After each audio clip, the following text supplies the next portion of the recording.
રાજ્યમાં કમોસમી વરસાદનું જોર ઘટ્યું છે। રાજ્યભરમાં આજે છૂટાછવાયા વરસાદની હવામાન વિભાગ દ્વારા આગાહી કરવામાં આવી છે। અરબી સમુદ્રમાં સર્જાયેલી સિસ્ટમ દૂર થતા અસરમાં ઘટાડો થયો છે, ત્યારે ઉત્તર, મધ્ય અને દક્ષિણ ગુજરાતમાં છૂટોછવાયો વરસાદ રહી શકે છે।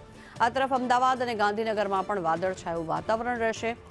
સૌરાષ્ટ્ર અને કચ્છમાં પણ હળવા વરસાદની સંભાવનાઓ વ્યક્ત કરવામાં આવી છે, ત્યારે રાજ્યભરમાં ધીરે ધીરે ઠંડીનો ચમકારો પણ વધે તેવી શક્યતાઓ જોવામાં આવી રહી છે। આપને જણાવી દઈએ, આ સંદેશ ન્યૂઝની ટીવી સ્ક્રીન પર હાલ આપ જોઈ રહ્યા છો, જે રીતે ગુજરાતના નકશામાં આપને જણાવવાનો પ્રયત્ન કરી રહ્યા છીએ કે આણંદમાં પણ મધ્યમ વરસાદની હવામાન વિભાગ દ્વારા આગાહી કરવામાં આવી છે। હળવોથી મધ્યમ વરસાદ રહી શકે છે। દાહોદમાં પણ શક્યતાઓ જોવામાં આવી રહી છે, ત્યારે આ તરફ વડોદરામાં પણ હવામાન વિભાગે આગાહી કરી છે। છોટાઉદેપુરમાં પણ હળવો વરસાદ રહે તેવી સંભાવનાઓ, સાથે જ ભરૂચમાં પણ મધ્યમ વરસાદની શક્યતા, નર્મદામાં પણ વરસાદની આગાહી કરવામાં આવી છે, ત્યારે સુરત અને સાથે જ તાપીમાં પણ વરસાદની શક્યતાઓ જોવામાં આવી રહી છે।